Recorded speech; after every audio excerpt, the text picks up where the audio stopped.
I'm going to do a quick video about the changes that are coming up. So in case you're wondering, a lot of people people have been asking me this question, so I make a video about anything I get asked more than 2 questions about. So that's why I'm doing it. So this Monday, March 15th, 2021, I'll be starting an infrastructure engineering job with a rather large company that shall not be named. It's not a FANG company, in case you're wondering, and I'll be doing high performance Kubernetes for a rather large machine learning stack.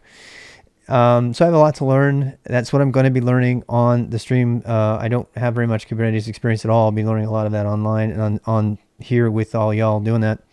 I'll continue to be streaming throughout the day. You can still catch my schedule at the bottom of my Twitch thing, or you can go to rdvxrob.live and you can go get the schedule there. So this is more of a status upstream update kind of thing, because I do get asked a lot of questions. People have been following me about this whole job thing. In fact, I got the job, thankfully, from somebody on the stream who put in a good word for me and recommended me. So, dreams do happen. you can get insurance and a mortgage from live streaming. So at least cross your fingers. I mean, everything looks good. So I passed my drug test and everything. That laptop's still on the way, but so that's where I'm at. And so if you click on the schedule here, it's been changed to link to my personal schedules. So as you can see, I've packed a lot into my day. I still plan on streaming during the workday, but I'll be doing. I've got 2 different computers with KVM to switch between the 2, so I don't anticipate there being a problem there at all. I will still be doing the mentoring, and I do have an open slot for mentoring. If I'll be going through the list of applicants and reviewing that and seeing who to consider for that spot. So, go ahead and send me your links if you want to do that. As you can see, I've only got 20. There's going to be one aging out here pretty soon. So that's all. I just wanted to say what was going on and why things are going to get a little bit crazy around here. Believe it or not, I'm going to actually try to do yoga on Sundays so I can try to create some balance in my life, and keep that going on. And I really don't have anything else to say. I just want to say thank you to everybody who's been there with me, who's helped me, who continue to help me. You guys have been helping everybody else as well. And, I don't know how much I can say beyond that to thank you for that. Particularly Bivera for all the help that he's given me, to get this position in the first place, and, recommending, his recruiter to me, who's really awesome. I won't say that by name, but it's been a really great experience, and I don't have anything else to say besides that. Other than the status update, I know a lot of you saw me doing the resumes over the last month and a half, and so that's what's up. If I seem a little bit more stressed lately, or there's more demands on my time, and I'm randomly falling asleep on you or something like that, that's why. Sad you just found the stream. How's it going, Lone Star? And so I will still be here. I will still be streaming. I'll be more of a. I noticed there's quite a few other science and tech streamers who do co-working streams. That is a Pompadour app, that we made. It's in a Tmux, and I'm happy to show you how that works. That's how I keep track of my time. I don't do videos longer than 25 minutes ever, that are going to go on YouTube. In fact, this is a pretty big change to my YouTube. So again, if you want to be more stress equals less yoga, equals more yoga. Yeah. If you want to be, with us during our co-working time, I also want to take. I mean, we have 19 minutes left on this video. We probably don't need to use it all, but there's only 30 people here. But my vote. I really want to know if you guys want coffee music during the day when we do co-working. I think all the other co-working streamers that I've seen, they put some sort of jazz kind of suitable for work music on, and then they just listen to it and they babble throughout the day, and then they take breaks and talk. That's my intent, to do the same thing. I think I kind of overreacted against music because of the muting, and more specifically for the YouTube blocks that were happening. Smooth jazz and mumbles. Is that what your vote is, Jenny? Can we play speed metal instead? Well, I've got speed metal in my ears, so this is the real question. So should I be? I mean, I'm going to have industrial techno in my ears a lot of times, and I know that y'all don't want to necessarily listen to that. I have the most radical, weird tastes, and Cake is really monotone. It's not Jenny's favorite. Although Jenny, you need to. Could you please send me your playlist? Please, please, please, please. I'm begging you. You have like the coolest playlist ever. All that stuff you sent me to YouTube. I would love it. I mean, even if you just write it down, I'll make a playlist out of it. I just got I'm a big boy now. I have my very own Spotify account. I was using my wife's before. I was on Google Play before that, and we centralized on her account. And now that, I'm a big boy, I can have my own industrial techno. But if you have a playlist, send it to me. But I do intend to have some sort of jazz playlist going in the background during the work time. I don't know if that's going to be through, YouTube so that I can jam out while you guys are. It'd be weird though, because I'll have random spontaneous moments of dancing and you guys will just be hearing like, like random jazz, and it won't even be the same music at all. And of course I got to make sure to turn that music off whenever I do little videos. So, but I think that's probably what we'll do. I think I'm probably going to go for the smooth jazz, the smooth piano jazz. And if you're down for industrial, but I can't play the industrial that I want to play because I'll get muted. But do I really care about being muted? We have 17 minutes to debate this. So what do you guys want? If I'm picking random music during the day, that live VOD is going to get muted, guaranteed. I don't care about YouTube anymore blocking my video, because now I only put videos up on YouTube that have been cleaned up and they're short video segments. So I really don't care about YouTube, which means that I can actually DJ during the day without fear of, maybe getting muted from Twitch, but I don't think they're going to take me down. I know all y'all are probably scared of suggesting anything there because, all the shit that's been going down on Twitch right lately. But I would rather have kind of a let's play what people want kind of thing. I just can't get distracted by the playlist too much. I got to get my work done, So if I can get to the content VOD later without being muted, is fine, I guess. Well, okay. So Tahigo, I have a question for you. Are you community devoted place? I thought about that too. But so Tico has a really good question. We got 10 minutes left or so to talk about this. What if, do you guys really think there's any value in hearing the random talk during this? So here's my concern. My concern is that for some reason someone's going to want to listen to all the co-working banter and light music after the fact. Like, they're not going to want to be here. I keep thinking that they don't care about that. But if there's any reason, I wouldn't know, because I don't know what you guys watch. The spoken word is a value, right? So here's the problem. So let's say we're doing random banter, during the day. That is never going to get uploaded to YouTube, by the way. The random banter during the day will never be uploaded to YouTube. I'm not going to upload that. It just bogs down the YouTube feed, and the VODs age out, and I have all the raw stuff here if I ever need to make permanent versions of everything. And that's based on the assumption that anything of value that just randomly gets said during the day or clipped or whatever doesn't it's not a thing if it gets muted. Speech to text recorder, easy to archive, and can have it to read to you later. Yeah, and that's what I'm doing. I'm focusing on all of that. I'm focusing on the speech to text recorder. I'm actually focusing on a speech to text on screen tool, and there's like several out there. But I want to do one that actually makes text and not just some sort of OBS plugin. I actually want the text to be written to a file and save with the videos, so that can be pulled up. The problem is that if we're doing random banter during the day and I also have piano music, there's a good chance it will be muted. And if it gets muted, then that random banter can't be heard, even though it's not an official video.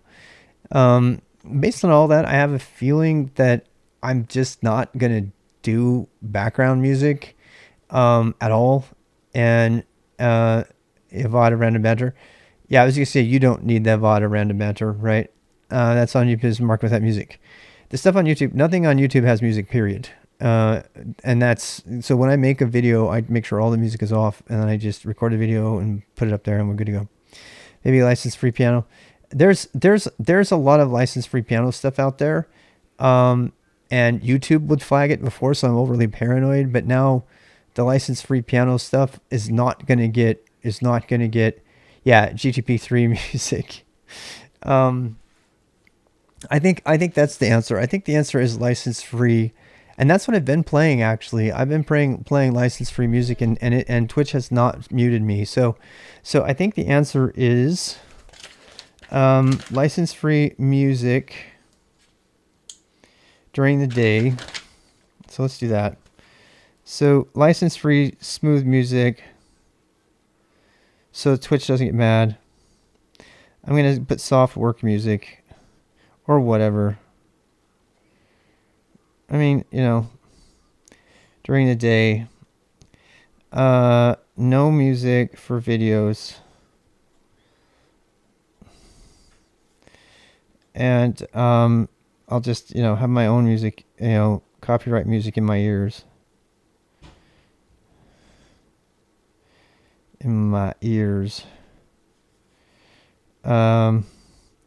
I call it co-working streaming. CoWork streaming. How about that? CoWork streaming. I obviously am not going to stream my work. I will if it's a topic, if it's a general topic. Oh, I'm working on Kubernetes right now. Hey, did you guys know about this? Totally, I can talk about that. I cannot. It's CoWork. It's exactly co-working. Louis Treadle machine music. I hate Pretzel. It keeps breaking. Yeah, Pretzel keeps breaking. I used it for 3 months in January last year. I won't use it again. The player by itself crashed my machine. It's like one of the crappiest applications ever written. It's just a total memory hog. It's so bad. It's unless they've really fixed it since then. I'll be online. So here's the thing. I'll be online. I'm just not going to be answering questions and stuff. I'm going to be in a different screen. In fact, one of the reasons I got a KVM instead of a dual screen setup is because when I switch screens to do work, I'm going to set my Pompadour and I am not coming up for air. I might talk during the time while I'm doing my work or thing. I'm not going to, obviously give up any information. And then I'll have my monitor stream over here to watch what you guys say and stuff when I want to just think about it and look at what you're doing, and I'll be taking breaks. I will be random. If you don't know, if you want to see people who are doing this, you can actually, what's her face? There's somebody else, the Pompadour app. Yeah. You want one? We're improving it all the time, but community tab /Pomo. It's a Tmux thing. So it's nothing fancy. It's just a countdown timer. You combine it with your Tmux and it does this thing. No name company. Get no, we got no. And I mean, that's really it. There's really nothing more to say about that. So I think I'm going to try license-free software. When and if I do a video during the day for a break, I won't have music for that, and I won't be responding. However, during the mentoring time at night, I'm going to be responding all the time. Of course, the people I'm mentoring is a priority, but I'm also going to be answering whatever you guys have. And then on the weekend, I'll be working on my projects. Although I have to work on Saturday. I don't know if you saw my schedule. But if I'm going to be honest as an honest employee, I need to get at least 5 hours in during the week. Yeah. That uses something called the command tab. Why do I have to work on Saturday? Because you guys might not agree with this, but at least for a new job, I mean, this is the calendar, right? So I need to, you know what? I could probably put this in my, I could probably put this in my, so, yeah, this is my calendar. So if you work a 40-hour work week in America, and you're a recruiter, you're working for a recruiter and you're billed hourly, then you might not like it, but you're supposed to work 40 hours. Not a lot of people do, but I mean, that's what they're paying for. So, I have a real hard time, at least scheduling. I may be told sometime, yeah, take the day off or whatever, but, and sometimes it's going to be different tasks. Some are going to be harder than others, of course, and some are going to be learning tasks. And, they might tell me, you need to go learn this on the clock or whatever. No, I'm not doing 8 to 3. I have to do 8 to 3 because if I did 8 to 4, I couldn't do the mentor. I already shaved off 1 full hour of mentoring. So I shaved off 1 full hour of mentoring. I dropped it from 25 to 20. Yeah, I need to compensate for the 3 to 5, right? So at least this way, that's, was that, 7 times 5 is 35. So another 5 hours. So another 5 hours here. I suspect most of the work I do on Saturday is going to be, some of the lighter work. So I'll probably put off a bunch of, and I definitely need to do like filing my timesheet and stuff like that. I have to file a timesheet every week. That's annoying. I don't want to do that, but I have to. I won't lie. I'm going to be looking forward to full-time employment. That's not through a recruiter. That's hourly. I've never done a recruiter work before, so this is going to be really interesting. Because it's different. You do company timesheets. Yeah, until they hired you. Automate with that's what I did. I actually probably gonna automate it. That's a great idea, Ivory. Yeah, I'm already thinking about how I could do that. It's kind of at the same time it's better. Yeah. Well, the thing about recruiting work is that it depending on your recruiter, you can move around. It's one of the things I've always liked about recruiter work. I haven't done any recruiter work, but I always kind of envied some of the recruiters. One of the greatest things about being a recruiter as well, it's worth saying, a recruiter is they cannot go over 40 hours. They can't. And that actually is really nice. And that's worth mentioning. When I was at IBM, we had a couple of recruiters, one of whom I worked with for over 5 years. He was a Tech Systems, from a Tech Systems recruitment agency. And he was never able to do any of the overnighters or the weekend work because he was hourly. So his work schedule was locked down because the company would absolutely not approve extra hours for him for overtime. And so what ended up happening is all the full-time people got all of the extra. And so I worked tons more because, we were, but on the flip side of it, because I was salaried employee by law, if I got all my work and stuff done in 30 hours 1 week, that was totally fine. It was totally acceptable. Most people didn't, but still it's acceptable to do that. It's not illegal. It's not unethical or anything like that. But then if there's some particular deadline they're trying to hit and they want you to do 90 hours, there's a heavy expectation for you to do that. Even though legally they can't require it. They just have to make a case saying you're not meeting the goals of your performance goals. You're not meeting your objectives, blah, blah, blah. They can't say you didn't do the hours, you didn't do the time. Hourly, they pay for your time. Salary, they pay for the results. Exactly. And frankly, salary makes more sense if it's done right. Being on salary, I end up with more like 60 hours a week. Yeah, and most people on salary. This is gonna be interesting for me because I've never done a hard line 40-hour a week job ever. I've always been in a job that's, sucked every ounce of my soul out for the whole. And then there's been moments, I won't lie, where I was at IBM where I was getting ready to transition, or I had a low point because of the divorce, something where I put in 20, 30 hours that week, but I got everything done. And I charged them very little. I was getting paid $30,000 less than everybody else on the team. I happen to know that. And so at the time I was like, okay, they're getting what they're paying for out of me. They're getting the results that they're paying for. And I didn't feel like it was unethical. And I got straight top of the line ratings every year. I never missed any goals at all.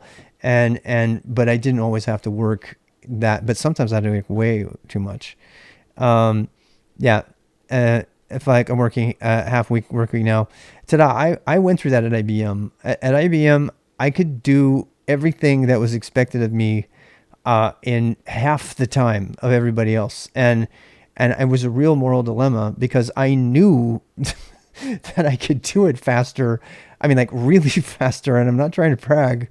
And so it was like, and I was making as much or sometimes less than these other people, and it was really hard. It was a hard moral dilemma for me because, do you do paddleboarding and just do the minimum to meet your Scrum goals and everything? Or do you push the boundary? And as I said before, my manager actually told me to stop doing too much work because the customer was starting to expect it. My manager literally told me, you need to stop doing all of this extra work because the customer was starting to expect all the extra work. And I was just working a normal 40-hour work week. And I said, what do you want me to do? He says, I don't care. You could just be on site. I want you to do whatever. So I read Lord of the Rings. I played chess with my buddy. I taught him Linux. I built all kinds of network monitoring tools for myself. And I did whatever I did. But he said, whatever you do, stop doing extra stuff for the customer because they're going to expect it. So I don't, it's going to be interesting for me because it's a totally different expectation set. After 24 and then, yeah. Wow. Yeah. I'm trying to use extra time on myself, my own projects on exercising. I don't like raising people's expectations, underestimate, overprovide. Yeah, I agree. And the hard part too is like if I literally burn myself out this first week, and I know we're almost done here, but this is a good conversation for me. So if I burn myself out working more than 40 hours because for some reason I feel like I want to make sure. I mean, you're always trying to impress people. I say, well, I'm gonna do more than 40 hours, but I'm only gonna report 40 hours, because I want to really, really impress them with it. That's a bad idea. That's a bad idea. I mean, that's a bad idea. It's not worth it. There's another job out there. So I'm gonna, and that means, unfortunately, I'm gonna be learning Kubernetes on their time. If they try to tell me you need to learn Kubernetes on your own time, I'm going to say goodbye. That's all. I'm going to say goodbye. Bye-bye. Because you'd have to pay somebody else to do this. And I'm one of the most efficient, fastest learners out there. I made a name for myself doing that, and I'm confident I'm going to do that. It is a time sink, but you know what? It's a part of the fucking job. Learning how to learn and doing it on work time is a part of the job. And if you think that citing, education time as on an hourly rate is inappropriate, then you need to find another job because that is a part of the job. And I'm telling you right now, if they give me any shit about learning Kubernetes on the clock, I'm gone. I'll just walk out the next day because that's not okay. It's not okay. They're the ones who need this for me. I told them point blank in the resume and in my interview, I don't know this. I need to learn this. And they hired me anyway. That means they hired me with that experience. If I had said, I know Kubernetes and I'm really, really good at it, and then I had spent the first 40 hours of the first 2 weeks learning Kubernetes, that's unethical. That's a lie. But they hired me knowing that I don't know Kubernetes. And it's if they don't want to pay for me to learn it, that's totally different. If they didn't want somebody, if they wanted somebody who knew Kubernetes out of the gate, they should have hired somebody else. And frankly, I would be, looking for another job, and I think I could do fine. But that's my point. I'm trying to set my own personal expectations for this. I actually started using Pompadour recently. Yeah. Oh, wow. I tell you what, it's kind of a little quirky thing. It's not based in science, but this whole tomato thing really does time box me, holds me with my feet to the floor, and it does what I need to do. If the company is worth its shit, they'll encourage it. Actually, I would think they would too. Not only that, I think they would encourage it to be done, as a team, so that everybody benefits. For them to hire someone willing to learn and pay less than an expert who knows everything and charge 2 times, but not willing to compromise on things. And I will tell you that right away. I'm underpaid for this particular job. I happen to know that I'm underpaid. If I had full blown Kubernetes certificate and experience on top of that, I would be really, really underpaid. So, and that's kind of part of the recruiter thing, right? You work for a recruiter, you, the recruiter takes their share. Maybe eventually they test you out. Maybe you get on there full time and then blah, blah. So I'm not attacking anyone for the way they do their work. I'm just here to announce this. And, I certainly, I'm certainly willing to work with whatever the expectations are, but this has been, this has been fun for me to talk through this because I'm trying to prepare myself for this week. This is going to be a hard week, and if necessary, I'm going to lighten the load on the mentoring down here. But most of the mentoring I do is light enough that I would be doing it anyway because I would be live streaming, and it's so something I can combine. I think I'm still going to be okay there. But I'm nervous. I won't lie, I'm nervous because any number of things could go wrong. My health is the biggest worry I have. But I've always worked hard my whole life. I've always worked like really, really hard, like probably too hard. So anyway, I don't know why I'm telling all of you this. I just thought I'd explain what's coming up. So that's about all I have to say there. I'm going to drop this video and sleep I know I'm going to sleep my 8 hours for sure. If anything goes, it's going to be yoga and coffee. And I really don't want that to go. Even if I only have to do 20 minutes, I've got to start moving more because I don't know about you guys. Are you guys moving much? I thought about maybe doing some walking code. I used to do this when I was at Nike. I would go for walks and I would write code. I would think through hard algorithms and stuff. And I would go coffee yoga. I would go for a walk and I would get outside and we'd have like walking meetings, and we'd talk about things. And that's one way to kind of do that. I move when your Pompadour timer breaks. I do push-ups during your Pomodoro breaks. See, and that's another thing they say, just like intense work during that 5 minutes is enough to make a difference. So yeah. I think real hard about exercising. To the restaurant, to the fridge, to the backyard for a smoke. I like to imagine thinking hard counts. It does. You know what else counts? Sitting straight in your chair. Like, cause my wife was telling me all your core is firing all the time. Like if you're sitting in your chair, standing course is better, but you guys are funny. I'm going to put a mark in a video right here and end this, but go ahead and keep